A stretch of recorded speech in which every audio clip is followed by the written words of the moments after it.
So, hello, and welcome to Truth You Can Wake Up To. I'm Samuel William, on the 20th of March, 2012. So before we start here, I've got a sound effect for you. What's that I can hear coming?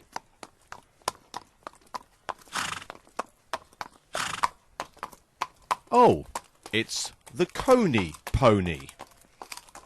I'll just leave the sound effects going for a while because it really sums up what this film is meaning to everybody and its sole purpose.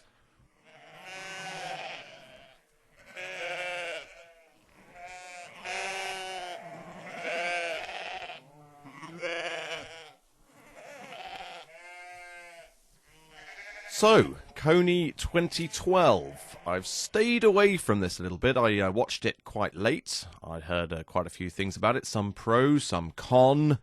I've found out about a lot of people taking the 20th of April off work so they can go out and poster the world in these wonderful posters involving Hitler, Osama bin Laden, and Joseph Kony, the mysterious boogeyman who's hanging out somewhere in Africa, and we're going to have to find him with the army. I did stay away from this subject for quite a long while. I watched the film, and I have to say I almost puked up right there. I literally, it made me feel ill, it made me feel sick, and it is filled with propaganda, psychological manipulation, emotional blackmail, you name it, it's in there. So in this episode, I'm just going to point out some of the things that I spotted as I was watching it. Now, of course, the entire film basically is set about the premise that the filmmaker, you know, that guy that takes his clothes off and masturbates in public, that guy, he's showing us the story as if we are his child. And he's showing us some images. There's the bad guy, there's the good guy. And the whole thing is trying to simplify the situation down to the level of a child's mentality. Sort of, there's a Santa Claus. If you're good, he'll bring you a present. Well, who's the Santa Claus in this? Who's giving the presents? Well, of course, they're asking for a present from the president, from the American military and the UN. What present do they want? What are they trying to do? Well, they want to go and find and arrest Joseph Kony. Now, the whole film is riddled with logical inconsistencies, but probably the most obvious to everybody, I hope you spotted this.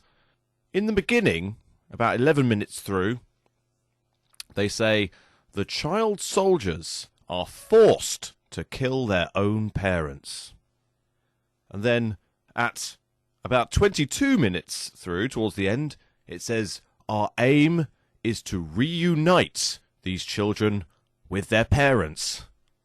Now, if you bear that crazy logic in mind for a second, you'll find, actually, it's not as illogical as you may imagine, because if they get what they want, which is to have the American military in Uganda and beyond, they're going to be training security forces to fight Joseph Kony and his army, who are made up of child soldiers. So, sorry, who are we going to be shooting at again? We're going to be shooting at the child soldiers. Now, that would reunite them with their family, wouldn't it? Now, this film is filled with flashing imagery. Of course, if you just watch it straight through, without sort of downloading it from the internet and going through frame by frame, you will miss a lot of it. I have it to show you. I'll get to that in a second. Firstly, I just want to talk about Africa in general. Of course, they started with Egypt. That now has a Western-controlled government. It then went to Libya and Tunisia. They now have Western-controlled governments. Oh, it then went down to Sudan, and they split Sudan in half. We now have South Sudan, which is part of the British Empire, i.e. controlled by Western governments. But North Sudan's still not quite there, which is why we have people like George Clooney getting himself arrested outside the Sudanese embassy as a stunt, so that we can have an argument to do something about this terrible government in Sudan that's not controlled by the Western powers, doesn't have a central bank. Of course, now they're setting their eyes on Uganda. Now, the sort of good thing for the powers that be and the New World Order is that actually Joseph Kony hasn't been seen for 5 years. Most probably is not in Uganda. But it's a nice place to start. And then, of course, they can spread. And he hasn't been seen for 5 years, might not even still be alive, which is actually good for them. It certainly worked out well with the old Osama bin Laden thing. Oh, we can't find him. Maybe we should check Iraq. So, of course, they're going to start in Uganda and then spread. In fact, they even admit this in the film. They have a so-called politician, in air quotes, from Uganda who's called Santo Akot Lapolo. And you cannot find any information about this guy. Who knows whether he's a politician or not. But he says, let the international community take justice to him there, meaning Uganda, and follow him wherever he is. Or maybe that should say, follow him to wherever we say he is. So you can see, it's not about Uganda. It's not about Joseph Kony. It's about controlling the area of Africa. Now, the flashing imagery that we see throughout this film is quite enlightening as to what it is they're talking about. It's all about control, obedience, and destruction. Now, one of the things I picked up on that I don't think has really been mentioned anywhere, I cannot find any mention of this before, but surely one of the most striking things about the beginning and the end of this film, which is where most of the flashing imagery is, are the images of Saturn's rings. It has Saturn's rings at the beginning and at the end.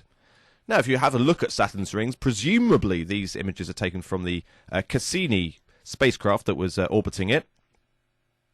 Of course, Saturn's rings is in bands. It's in little groups. Now, some of the images are of Saturn's rings from the side, so it's a straight line with these little flecks of light. Now, what are these? Little moons. Saturn's little moons. Now, what do you call Saturn's moons? What are they known as? They're known as shepherd moons. It's the shepherd moons that give Saturn its banded rings, these little gaps. It groups the rings into little sections and keeps them in order. Now, the whole idea of order is certainly a part of their theme, because their main image for their entire campaign, and something that they flash up to you almost too quickly to even realize it's there, is the pyramid, the hierarchical pyramid, which of course is all about order. Of course, what they're trying to insinuate in this film is that there's a new order coming, and they even show that with their symbol. We are living in a new world order, of course. Now, these are some of the images they flash up very, very quickly, so you can hardly even see them. But of course, I went through frame by frame and captured some of them. Generally, it's pictures of the Illuminati pyramid with images of civil disobedience, all about the fact that they are urging you to go out on the 20th of April and throw posters around, put posters up on walls, basically break the law and poster the whole town so that people can become aware of this idea that we need an army for peace, a peace army. And you can get one of your little packs from them for just a few dollars, in which you get your sort of posters, you get a lot of stickers, and you get this, which is your barcode, ID tag, numbering system. Forget that you've got a name, you now have a number. They do say in the film that this is the best piece of propaganda they've ever done. Now, I can be accused of being slightly over-obsessed with the film 1984, but doesn't this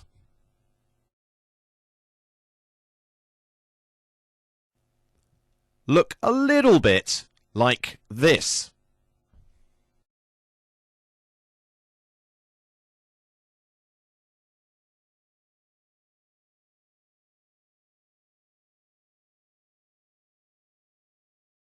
And of course they turn the pyramid upside down, which looks like a V, which is very much like the V from Ingsoc in 1984.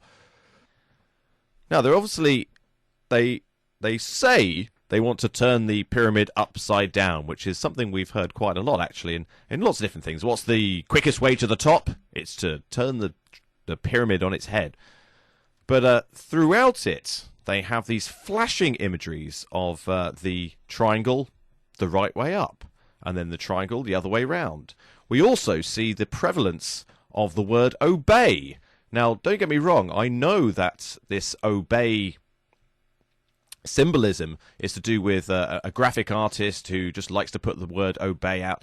And I actually did a little bit of research into what this means on their website. They tell us that putting the word obey on things is good because obey has no actual meaning. Is that true? Are you sure? Do you want to restate that? No. They even say that people like buying things like hats that say obey on them because it provides a sense of belonging. Belonging to what exactly?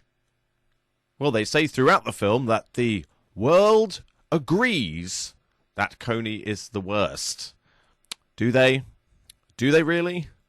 And if you hadn't noticed that when they show this sort of fake newspaper article that says the world agrees, underneath there is another article that says hijackers ran jetliners into each of New York's World Trade Center towers yesterday, toppling both in a hellish storm.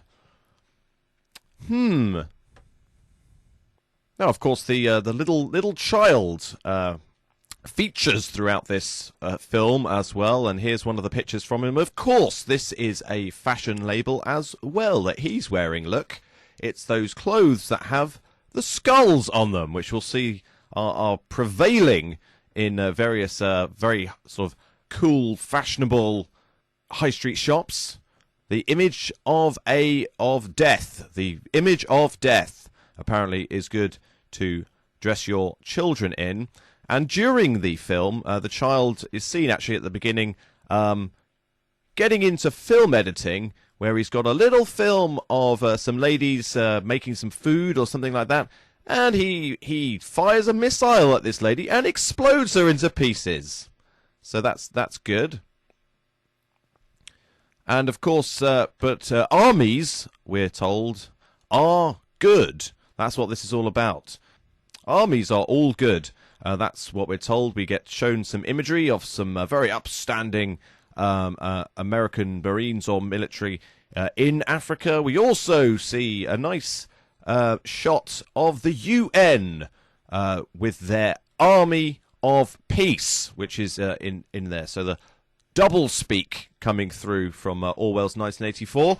So it's pretty obvious, really, what they're trying to communicate with us, that war is good, intervention is good, people that they say are bad, even if they don't exist, and if you don't like war, you're not cool, you're not one of the gang, and will you please go and put up one of our posters in your local high street, or you might get defriended from Facebook, and nobody wants that, because we all want digital friends rather than real friends, because real friends can't be trusted, and you don't want to be cavorting with anyone who might have a differing opinion, because this is the new world. Of course, during that sort of, 13-minute rant, I didn't even mention that Oprah Winfrey shows her face on this film, as does Bill Gates, and, we probably have to trust this film because Bill Gates, Oprah Winfrey, and George Soros and people like that, they want to, inverted commas, save Africa, which means break Africa, and they want to provide health care, in inverted commas, to Africa, which means depopulation, and those things are mega cool, and we all have to be into them. And don't you worry, on April the 20th, I'm going to be out on the streets of London confronting some people posturing and asking them, what on earth are they doing? So if you feel so inclined, you can press subscribe to my YouTube channel. That would be very, very nice. I'm trying to get to 500 at the moment, and you could just help me get there.